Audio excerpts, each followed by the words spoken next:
새벽 3시, 응급실 복도에 사이렌이 울려 퍼졌다. 한도윤은 달리기 시작했고 구급대원들이 들것을 밀며 소리치는 것이 들렸다. 40대 남성, 심실세동 확인됐습니다. 도윤은 즉시 심폐소생술에 들어가면서 환자의 가슴을 눌렀고 1, 2, 3 리듬을 맞추며 압박을 계속했다. 땀이 이마를 타고 흘러내렸고 셔츠는 이미 땀에 젖어 등에 달라붙었지만 손을 멈출 수는 없었다. 제세동기 준비, 충전 완료. 쇼크. 환자의 몸이 전류에 반응하며 튕겼고 모니터에서는 여전히 불규칙한 삐 소리만 울려나왔다.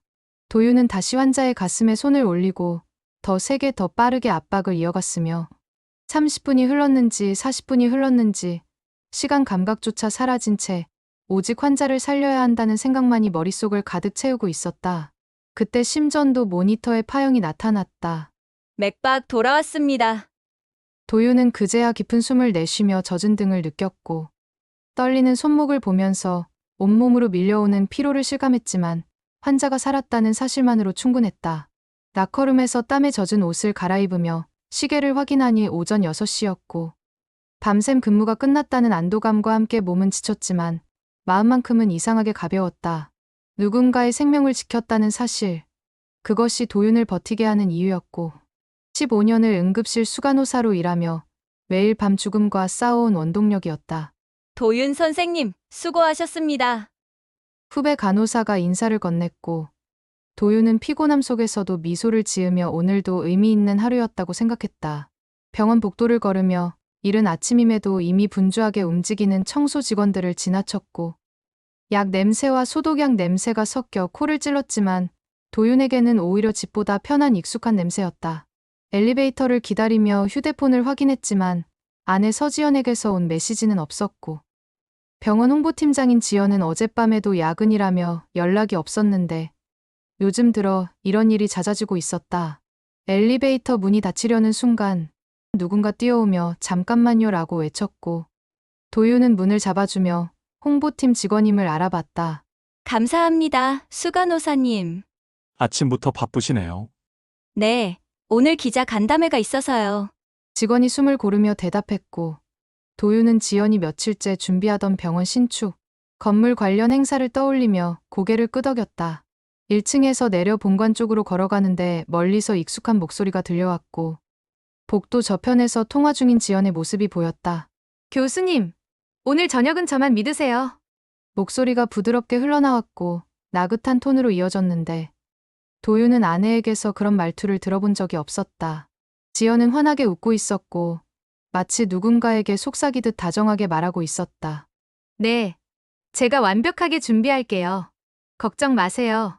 도윤의 가슴이 서늘하게 조여왔고 지연이 자주 언급하던 신경외과 유태석 교수인지 다른 누군가인지 알 수 없었지만 저 목소리의 온도만큼은 분명히 느낄 수 있었다. 지연은 통화를 끝내고 사무실 안으로 들어갔고 도윤을 보지 못했거나 혹은 보려 하지 않았을 수도 있었다. 도윤은 복도 구석에 서서 저만 믿으세요 라는 말과 저 웃음이 머릿속에서 맴돌았고 교수님이라는 호칭이 자꾸만 귓가에 울렸다. 고개를 저으며 업무상 통화였을 거라고 스스로를 납득시키려 했지만 홍보팀장이 교수들과 친하게 지내는 것은 당연한 일이고 병원 이미지 관리가 지연의 역할이니까 그럴 수 있다고 생각했지만 발이 떨어지지 않았다. 도윤은 그 자리에 서서 유리문 너머로 보이는 지연을 바라봤고 책상에 앉아 서류를 정리하는 아내의 단정한 흰 블라우스와 깔끔하게 넘긴 머리카락이 여전히 아름다웠다. 10년 전 병원 신입 직원 연수 때 지연을 처음 봤을 때가 떠올랐고 행정직으로 들어온 지연과 간호사였던 도윤은 서로 다른 분야였지만 점심시간과 복도와 회의실에서 자주 마주치며 자연스럽게 가까워졌었다. 지연은 똑똑했고 일처리가 빨랐으며 사람들을 다루는 법을 알았는데 도윤은 그런 지연이 좋았고 자신에게 없는 것을 가진 사람이라는 점이 매력적이었다. 도윤은 현장에서 환자를 돌봤고 지연은 뒤에서 병원을 지탱했으며 둘은 서로를 존중했다. 결혼 3년 차까지는 좋았고 5년 차까지도 괜찮았지만 언제부턴가 대화가 줄어들기 시작했고 각자의 일에 매달리며 도윤은 응급실에서 밤을 샜고 지연은 홍보팀에서 야근을 했다. 집에서 마주치는 시간은 점점 짧아졌고 함께 있어도 서로의 피로를 나누기보다는 각자의 휴대폰을 들여다보는 시간이 더 많아졌다. 그래도 도유는 불만이 없었고 지연도 그런 것 같았으며 둘 다 일에 몰두하는 사람이었으니 이 정도면 괜찮은 결혼 생활이라고 생각했다. 같은 병원에서 근무하지만 서로의 영역에는 간섭하지 않았고 그것이 둘만의 규칙이었다. 주변에서는 이상적인 의료 부부라고 말했고 병원 직원들은 서로를 존중하는 모범 부부라며 부러워했으며 도윤도 그렇게 믿었다. 적어도 오늘 아침까지는 그랬다. 하지만 저 통화 목소리가 자꾸만 머릿속을 맴돌았고 교수님이라는 단어가 가시처럼 박혔으며 저만 믿으세요 라는 말투가 도윤의 가슴을 조였다. 도윤은 발길을 돌렸고 주차장으로 향하면서도 계속 뒤를 돌아봤지만 지연은 여전히 사무실 안에서 서류를 정리하고 있었다. 아침 햇살이 유리창을 통해 들어와 지연의 옆모습을 비추고 있었고 도윤은 그 모습을 한참 바라보다가 차에 올라탔다. 시동을 걸며 라디오가 켜졌고 아침 뉴스가 흘러나왔지만 무슨 내용인지 귀에 들어오지 않았다. 핸들을 잡은 손에 힘이 들어갔고 도윤은 깊게 숨을 들이쉬며 자신에게 말했다. 착각이야. 그냥 업무 통화였어. 홍보팀장이니까 교수들한테 친절하게 대하는 거지. 별거 아니야. 하지만 가슴속 어딘가에서 작은 균열이 시작되고 있었고 도윤은 그것을 애써 외면하며 집으로 향하는 길을 달렸다. 2주가 흘렀고 지연의 야근은 더욱 잦아졌다. 오늘도 늦어질 것 같아. 외부 인터뷰 일정이 생겨서. 메시지는 간결했고 도윤은 확인만 했을 뿐 답장을 보내지 않았다. 무슨 말을 해야 할지 알 수 없었고 아내에게 물어보는 것조차 조심스러웠다. 응급실 휴게실에서 커피를 마시는데 후배 간호사 2명이 들어왔고 도윤이 있는 줄 모르고 이야기를 나누기 시작했다. 들었어? 홍보팀장이랑 신경외과 유 교수님 요즘 자주 붙어 다닌다던데. 진짜? 근데 홍보팀장 결혼했잖아. 알지? 그래서 더 말 나오는 거 아니야. 지난주에도 둘이 병원 근처 레스토랑에서 밥 먹는 거 봤다는 사람 있던데. 도윤의 손이 멈췄고 커피잔을 쥔 손에 힘이 들어가며 손가락 마디가 하얗게 질렸다. 그래도 업무상 만나는 거 아닐까? 업무로 저녁 9시까지 같이 있어? 그것도 주말에? 두 간호사는 웃으며 이야기를 이어갔고 도윤은 자리에서 일어나며 소리 없이 휴게실을 나왔다. 복도로 나오자 형광등 불빛이 눈에 따갑게 들어왔고 가슴속에서 무언가가 무너져 내리는 느낌이 들었다. 소문이었다. 그냥 소문일 뿐이었다. 병원에는 항상 이런 소문이 돌았고 대부분은 사실이 아니었다. 도윤은 스스로에게 그렇게 말했지만 2주 전 복도에서 들었던 지연의 목소리가 다시 떠올랐다. 교수님, 오늘 저녁은 저만 믿으세요. 그날 밤 집에 돌아왔을 때 지연은 이미 들어와 있었고 거실 소파에 앉아 노트북으로 작업을 하고 있었다. 일찍 왔네. 도윤이 말했고 지연은 고개를 들지 않은 채 대답했다. 응, 인터뷰가 취소됐어. 목소리는 평소와 같았지만 도윤은 뭔가 다르다는 것을 느꼈다. 지연이 입고 있는 옷이었다. 새로 산 원피스였고 검은색에 은은한 광택이 있는 고급스러운 디자인이었다. 예전에 지연은 단정하고 심플한 스타일을 선호했는데 언제부터인가 옷차림이 화려해지기 시작했다. 새 옷이네. 응, 홍보팀장이니까 외부 미팅도 많고 해서. 지연은 여전히 화면을 보며 대답했고 도윤은 더 이상 묻지 않았다. 하지만 거실을 가로질러 침실로 가는 동안 코끝에 낯선 향이 스쳤다. 향수였다. 지연이 쓰던 향수가 아니었다. 도윤은 침실 문을 닫고 침대에 앉았으며 머릿속이 복잡하게 얽혔다. 향수가 바뀌었다는 것, 옷이 화려해졌다는 것, 야근이 잦아졌다는 것, 병원 소문까지. 모든 것이 하나씩 연결되며 도윤의 가슴을 짓눌렀다. 다음 날 아침, 지연은 평소보다 일찍 나갔고 출근 준비를 하는 모습을 보며 도윤은 다시 한번 아내가 달라졌다는 것을 느꼈다. 메이크업이 진해졌고 머리 스타일도 예전의 단정한 모습이 아니라 웨이브를 살린 화려한 스타일이었다. 하이힐 소리가 현관을 울리며 멀어졌고 도윤은 거울 앞에 선 채 자신의 얼굴을 바라봤다. 지친 얼굴이었고 눈 밑에는 다크서클이 짙게 깔려 있었으며 며칠째 제대로 잠을 자지 못한 탓에 피부도 거칠어져 있었다. 도윤은 자신과 아내가 점점 멀어지고 있다는 것을 느꼈지만 어떻게 해야 할지 알 수 없었다. 병원에 출근해서도 마음이 편치 않았고 응급실 업무를 보면서도 자꾸만 지연의 모습이 떠올랐다. 환자를 돌보고 차트를 작성하고 후배들을 지도하면서도 머릿속 한편에서는 계속해서 소문이 맴돌았다. 홍보팀장이랑 신경외과 유 교수님 요즘 자주 붙어 다닌다던데. 점심시간, 도유는 병원 식당에서 혼자 밥을 먹으며 주변을 둘러봤다. 멀리 홍보팀 테이블이 보였고 지연이 동료들과 함께 앉아 있었다. 웃고 있었다. 밝게, 도윤이 본 적 없는 표정으로. 그때 신경외과 유태석 교수가 지나가다 홍보팀 테이블에 멈춰 섰고 지연과 짧게 이야기를 나눴다. 유태석은 43세로 신경외과에서 가장 촉망받는 교수였고 잘생긴 외모와 뛰어난 실력으로 병원에서 인기가 많았다.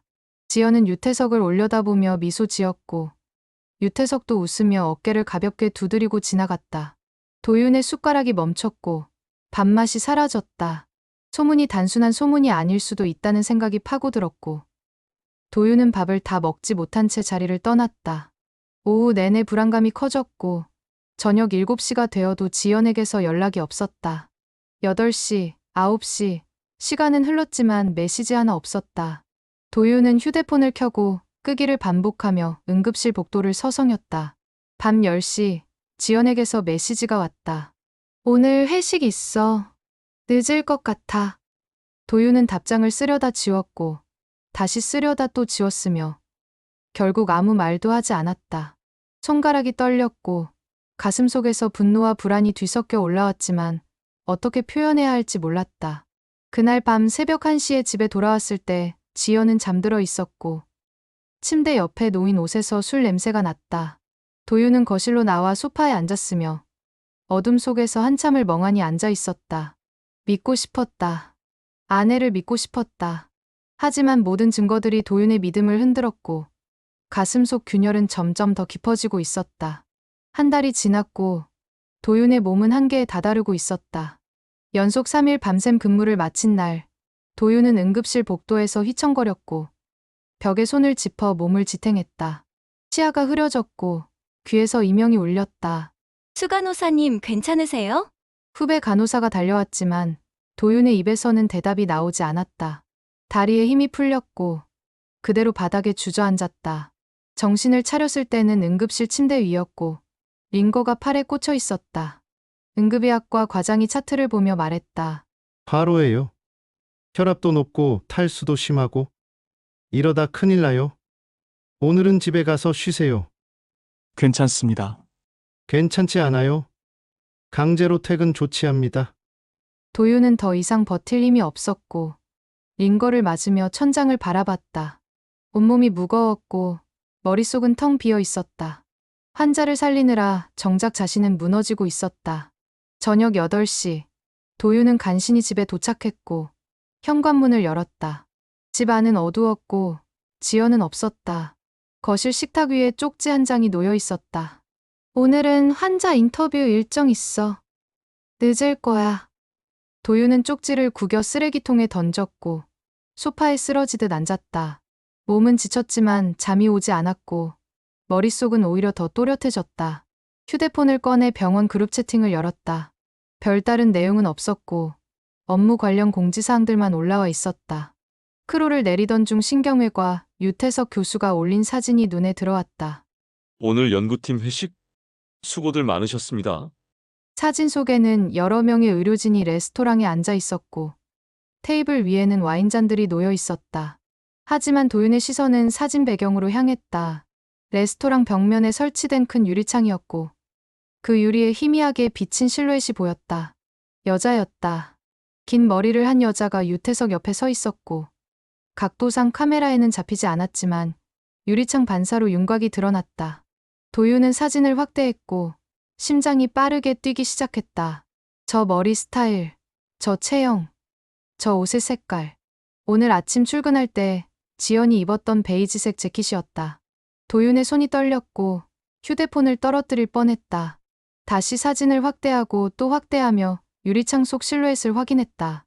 틀림없었다. 지연이었다. 환자 인터뷰.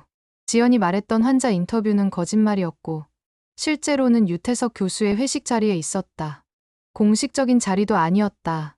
연구팀 회식이라고 했지만 홍보팀장이 왜 그 자리에 있어야 하는가. 도윤은 소파에서 일어나 거실을 왔다 갔다 했고 주먹을 쥐었다 펴기를 반복했다. 가슴 속에서 무언가가 타올랐고 분노인지 배신감인지 슬픔인지 구분할 수 없었다. 모든 감정이 뒤섞여 목을 조여왔다. 전화를 걸까 생각했지만 손가락은 움직이지 않았다. 무슨 말을 해야 할까? 사진 속 실루엣이 당신이냐고 물어야 할까? 거짓말을 하고 있냐고 따져야 할까? 하지만 도윤은 두려웠다. 지연이 인정할까봐. 아니, 더 두려운 것은 지연이 아무렇지 않게 부정하고 도윤을 의심 많은 사람으로 몰아갈까봐 두려웠다. 새벽 2시 현관문이 열리는 소리가 들렸고 지연이 들어왔다. 도윤은 소파에 앉아 불을 켜지 않은 채 기다리고 있었다. 아직 안 잤어? 지연이 놀라며 물었고 거실 불을 켰다. 환한 불빛 아래 지연의 모습이 드러났다. 베이지색 재킷, 살짝 흐트러진 머리, 그리고 볼에 남은 약간의 홍조. 몸이 안 좋아서 일찍 들어왔어. 그래? 많이 아파? 지연의 목소리에는 걱정이 묻어나지 않았고 형식적인 질문처럼 들렸다.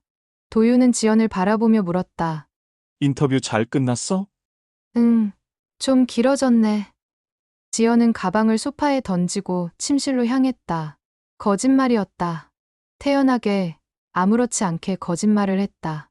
도윤은 휴대폰 속 사진을 다시 봤고 유리창에 비친 실루엣과 지금 눈앞에서 침실로 들어가는 아내의 뒷모습을 비교했다. 같은 사람이었다. 의심할 여지가 없었다. 도윤은 그날 밤 한숨도 자지 못했고 침대 옆에 누워 천장을 바라보며 생각했다. 이 사진을 증거로 남겨야 할까? 하지만 이것만으로는 부족했다. 단지 회식 자리에 함께 있었다는 것만으로는 불륜의 증거가 되지 않았다. 더 확실한 증거가 필요했다. 하지만 도윤은 그것을 찾고 싶지 않았다. 찾고 나면 돌이킬 수 없을 것 같았다. 모든 것이 끝날 것 같았다. 동이 트기 시작했고 도윤은 침대에서 일어나 응급실로 향할 준비를 했다. 지연은 깊이 잠들어 있었고 평화로운 얼굴이었다. 도윤은 그 얼굴을 한참 바라보다가 조용히 집을 나섰다. 그리고 그 사진을 휴대폰 별도 폴더에 저장했다. 언젠가 필요할지도 모른다는 생각에. 일주일 후 도윤은 병원 CCTV 관제실 당직을 맡게 되었다. 원래 업무는 아니었지만 보안팀 직원이 갑자기 병가를 내는 바람에 대체 인력이 필요했고 수간호사인 도윤이 지원했다. 밤샘 근무였지만 도윤은 오히려 원했다. 응급실에서 환자를 마주하는 것보다 조용한 관제실에서 모니터를 보는 것이 지금은 더 견딜만했다. 밤 11시 관제실은 고요했고 여러 대의 모니터에 병원 곳곳의 모습이 실시간으로 비춰지고 있었다. 도윤은 커피를 마시며 화면들을 확인했다. 응급실 입구, 주차장, 복도, 병실, 모든 공간이 카메라에 담겨 있었다. 환자 이송 영상을 점검하던 중 파일 목록에서 이상한 폴더를 발견했다. VIP룸 출입 기록이었고 야간 시간대로 분류되어 있었다. VIP룸은 병원 최고급 병실로 주로 재벌이나 유명인사들이 이용하는 공간이었다. 도윤은 마우스를 올렸고 클릭하려다 멈췄다. 이 파일을 열어봐야 할까? 업무상 필요한 것도 아니었고 개인 사생활을 침해하는 것일 수도 있었다. 하지만 손가락은 이미 클릭 버튼을 누르고 있었다. 영상이 재생되었다. 날짜는 3일 전이었고 시간은 밤 10시 27분이었다. VIP룸 복도 CCTV 영상이었고 복도는 조용했다. 그때 두 사람이 프레임 안으로 걸어 들어왔다. 유태석 교수와 서지연이었다. 도윤의 숨이 멈췄고 심장이 귀에서 쿵쿵 울렸다. 화면 속에서 유태석은 카드키로 VIP룸 문을 열었고 지연은 주변을 살피듯 고개를 돌리다가 안으로 들어갔다. 문이 닫혔다. 도윤은 영상을 계속 돌렸다. 10시 28분, 29분, 30분, 1시간이 흘렀다. 11시 28분, 문이 열렸고 두 사람이 나왔다. 지연의 머리는 흐트러져 있었고 재킷을 손에 들고 있었다. 유태석은 지연의 허리에 손을 올렸고 지연은 그 손을 치우지 않았다. 도윤은 모니터 앞에서 얼어붙었다. 손이 떨렸고 입술이 바짝 말랐다. 영상을 되감아 다시 봤다. 또 다시 봤다. 착각이기를 바랐다. 다른 사람이기를 바랐다. 하지만 지연이었다. 틀림없는 아내였다. 병원에서, 그것도 여기서, VIP룸에서. 도윤은 의자에서 일어나 관제실을 빙빙 돌았고 손으로 머리를 감쌌다. 숨이 가빠졌고 가슴이 조여왔다. 환자들을 살리는 병원에서, 생명을 다루는 이 신성한 공간에서 아내는 다른 남자와 그런 짓을 하고 있었다. 다시 모니터로 돌아와 파일을 확인했다. VIP룸 출입 기록은 한 번이 아니었다. 지난 한 달간 기록이 있었고 일주일에 2번에서 3번 정도 두 사람이 함께 VIP룸에 들어갔다 나오는 영상이 저장되어 있었다. 모든 것이 명확했다. 증거였다. 결정적인 증거였다. 도윤은 USB를 꺼내 파일을 복사하려다 멈췄다. 이것을 어떻게 해야 할까? 내부 윤리위원회에 신고해야 할까? 하지만 그러면 도윤 자신도 문제가 될 수 있었다. 업무상 필요 없는 CCTV 파일을 열람했다는 것, 개인 사생활을 침해했다는 것, 내부 자료를 무단으로 복사했다는 것, 모두 징계 사유였다. 게다가 상대는 병원에서 가장 촉망받는 신경외과 교수였고, 아내는 홍보팀장으로 병원 이미지를 관리하는 핵심 인력이었다. 도윤이 신고하면 오히려 도윤이 보복을 당할 수도 있었다. 도윤은 USB를 쥔 채 망설였고, 결국 파일을 복사했다. 하지만 신고는 하지 않기로 했다. 아직은 때가 아니었다. 더 많은 증거가 필요했고, 더 신중해야 했다. 관제실을 나와 복도를 걸으며 도윤은 생각했다. 아내와 대면해야 할까? 영상을 보여주고 따져야 할까? 하지만 입이 떨어지지 않았다. 인정하는 순간 모든 것이 끝날 것 같았다. 10년의 결혼 생활이, 함께했던 시간들이 모두 의미 없어질 것 같았다. 새벽 5시, 도윤은 집에 돌아와 침대에 누워있는 지연을 바라봤다. 평화롭게 잠든 얼굴이었고 아무것도 모르는 듯 고요했다. 도윤은 침실 문을 닫고 거실로 나왔으며 소파에 앉아 USB를 손에 쥔 채 멍하니 창밖을 바라봤다. 동이 트기 시작했고 세상은 아무 일 없다는 듯 평온했다. 하지만 도윤의 세계는 무너지고 있었고 모든 신념이 산산조각 나고 있었다. 2주가 지났고 병원에 이상한 소문이 돌기 시작했다. 신경외과 유태석 교수의 연구비 횡령 의혹이었다. 제약회사로부터 받은 연구비를 개인적으로 이용했다는 제보가 감사팀에 들어왔고 내부 조사가 시작되었다. 도윤은 응급실에서 그 소문을 들었고 홍보팀이 유태석 교수를 적극적으로 방어하고 있다는 이야기도 함께 들었다. 지연이 나서서 언론 대응을 하고 있었고 유태석의 결백을 주장하는 보도자료를 배포했다. 하지만 조사는 깊어졌고 유태석과 가까운 사람들도 함께 조사를 받기 시작했다. 그 중에는 서지연도 포함되어 있었다. 어느 날 오후 병원 행정실에서 도윤을 호출했다. 한도윤 수간호사님, 행정실로 와주시겠습니까? 도윤은 불길한 예감을 느끼며 행정실로 향했고 작은 회의실로 안내받았다. 회의실 안에는 인사팀장과 법무팀 직원이 앉아 있었다. 앉으세요. 인사팀장의 표정은 굳어 있었고 테이블 위에는 서류 몇 장이 놓여 있었다. 한도윤 수간호사님, 내부 문서, 무단 열람 및 반출 혐의에 대해 조사가 진행 중입니다. 무슨 말씀이신지. CCTV 관제실 근무 중 업무와 무관한 파일을 열람하고 USB에 복사한 사실이 확인되었습니다. 이는 명백한 내부 규정 위반입니다. 도윤의 머릿속이 하얗게 변했다. VIP룸 출입 기록을 복사한 것이 들통났다. 하지만 누가 신고한 것인가? 해명하실 기회를 드리겠습니다. 왜 그 파일을 열람하고 복사했습니까? 저는 말이 나오지 않았다. 아내의 불륜을 확인하기 위해서였다고 말할 수 있을까? 하지만 그것은 개인적인 이유였고 업무와는 무관했다. 결국 도윤의 잘못이었다. 답변하지 않으시면 일방적으로 징계가 진행됩니다. 도윤은 입을 열려다 닫았고 결국 아무 말도 하지 못했다. 변명의 여지가 없었다. 사흘 후 도윤은 정직 3개월 처분을 받았다. 응급실 수간호사 직위는 박탈되었고 복직 후에도 강등 조치가 예정되어 있었다. 15년 동안 쌓아온 모든 것이 한순간에 무너졌다. 동료들은 도윤을 동정했지만 누구도 적극적으로 도와주지 않았다. 병원이라는 조직에서 징계를 받은 사람은 이미 낙오자였고 가까이 하면 자신에게도 불똥이 튈 수 있었다. 짐을 싸는 날 후배 간호사들이 조심스럽게 인사를 했다. 수간호사님, 너무 억울하시겠어요. 괜찮아. 내가 잘못한 거니까. 도윤은 억지로 웃으며 대답했지만 가슴속은 텅 비어 있었다. 그날 저녁 집에 돌아왔을 때 지연은 거실에 앉아 있었고 차가운 표정으로 도윤을 바라봤다. 들었어. 징계받았다면서. 응, 왜 그런 짓을 한 거야? CCTV 파일을 왜 훔쳐봤어?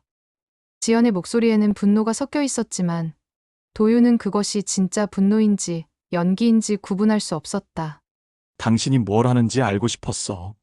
도윤이 조용히 대답했고 지연의 표정이 굳었다. 무슨 소리야? 나를 의심한 거야? 의심이 아니라 확인이었어. 그리고 사실이었잖아. 당신과 유태석 교수, VIP룸에서 뭘 했는지 다 봤어. 지연은 잠시 침묵했고 그 침묵이 도윤에게는 인정으로 들렸다. 하지만 지연은 곧 차가운 목소리로 말했다. 도윤 씨, 당신은 너무 감정적이야. 병원은 이상주의자한테 냉정하거든. 당신은 환자만 보느라 이 조직이 어떻게 돌아가는지 모르는 거야. 무슨 뜻이야? 유 교수님은 이 병원의 미래야. 연구비 문제도 해결될 거고 나는 내 일을 한 것뿐이야. 당신처럼 순진하게 정의만 외치다간 다 망해. 그래서 불륜도 일의 일부였어? VIP룸에서 한 것도 업무였어? 지연은 대답하지 않았고 가방을 들고 일어섰다.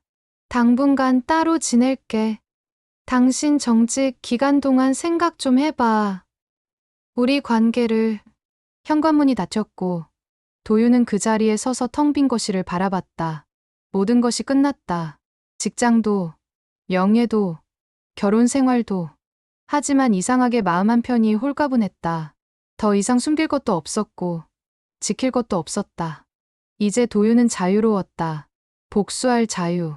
정직 2주차, 도윤은 집에서 지내며 앞으로의 계획을 세우고 있었다. 병원에서 쫓겨난 것이나 다름없었지만 도윤에게는 USB 하나가 남아 있었다. VIP룸 출입 기록. 그 안에 담긴 유태석과 지연의 만남. 그것만으로는 부족했다. 더 결정적인 증거가 필요했다.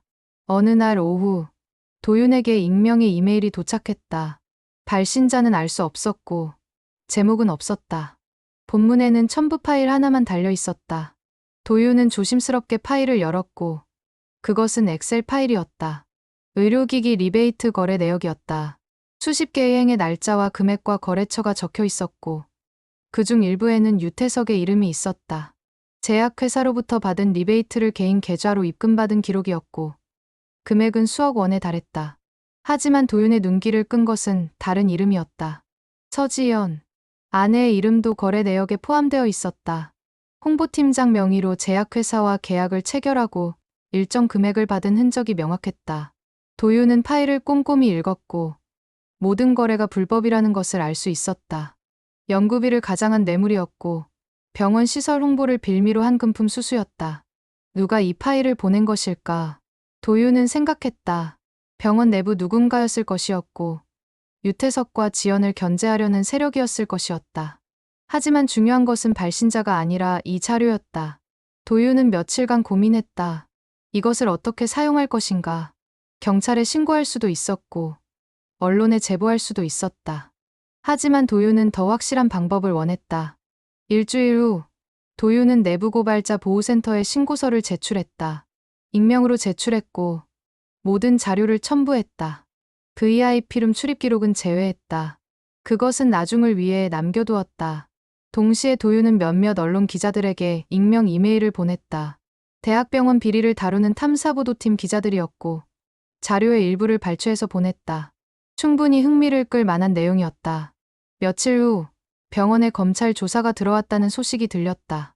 유태석 교수는 리베이트 혐의로 소환되었고 홍보팀도 함께 조사를 받기 시작했다. 서지연은 증거인멸 혐의로 윤리위원회에 소환되었고 변호사를 선임했다는 소문이 돌았다. 도윤은 집에서 뉴스를 보며 조용히 미소 지었다. 모든 것이 계획대로 흘러가고 있었다. 아직 끝이 아니었지만 시작은 성공적이었다. 친구가 전화를 걸어왔다. 야, 너희 병원 난리 났다며? 교수 한 명이 구속됐다는데 그래, 너도 거기 있었잖아. 몰랐어? 난 지금 정직 중이라 잘 몰라. 도윤은 담담하게 대답했고 친구는 안타깝다는 말을 남기고 전화를 끊었다. 그날 저녁 지연에게서 전화가 왔다. 처음으로 먼저 연락을 해온 것이었다. 도윤 씨, 나 지금 큰일 났어. 윤리위에서 조사받고 있어. 목소리가 떨리고 있었고 패닉 상태인 것 같았다. 그래, 뭐야, 그게 다야? 나 진짜 위험해. 유 교수님이 구속됐어.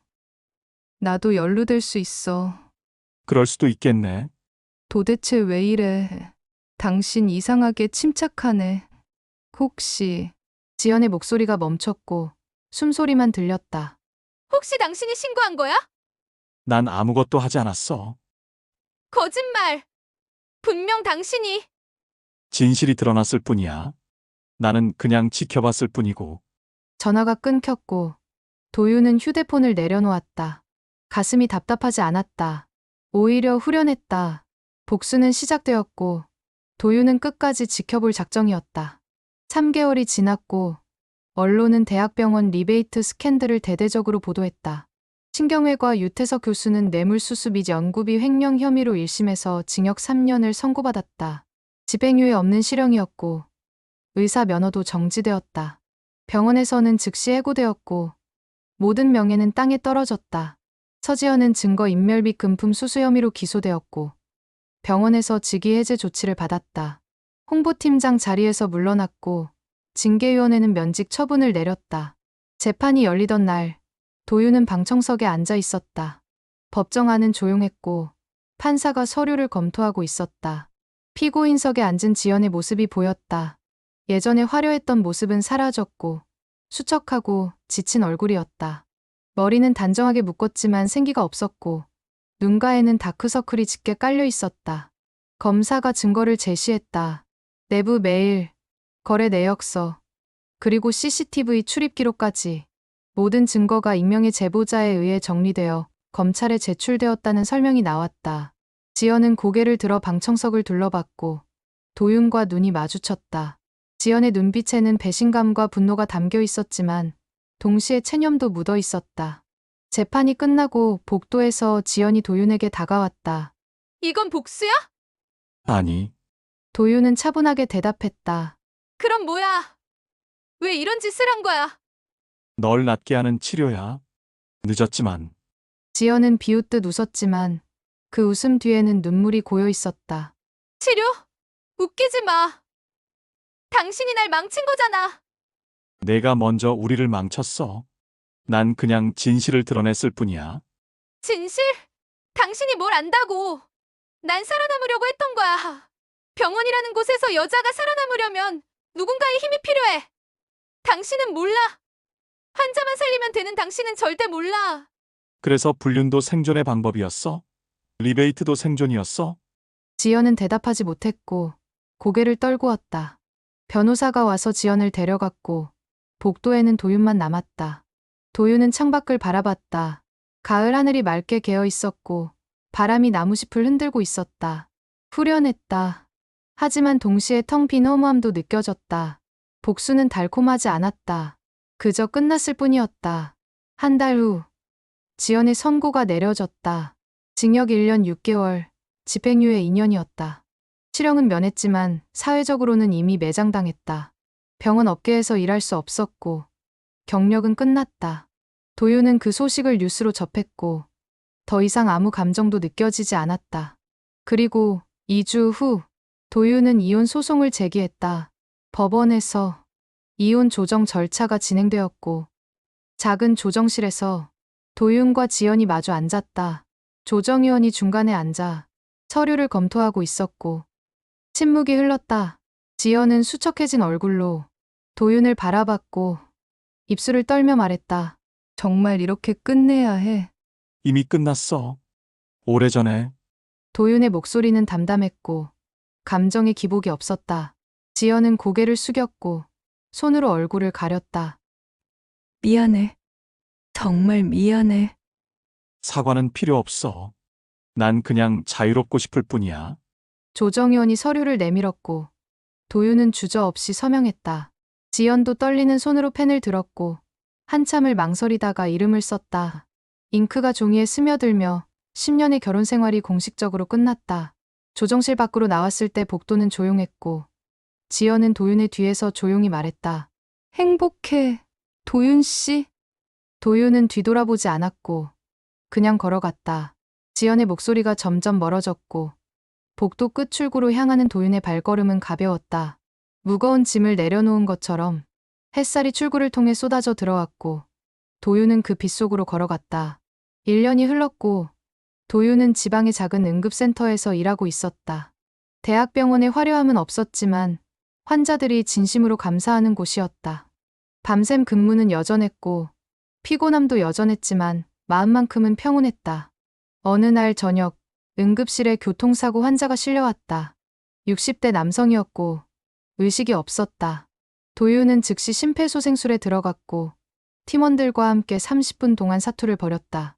땀이 흘렀고 손이 아팠지만 멈추지 않았다. 심전도에 파형이 나타났다. 맥박 돌아왔습니다.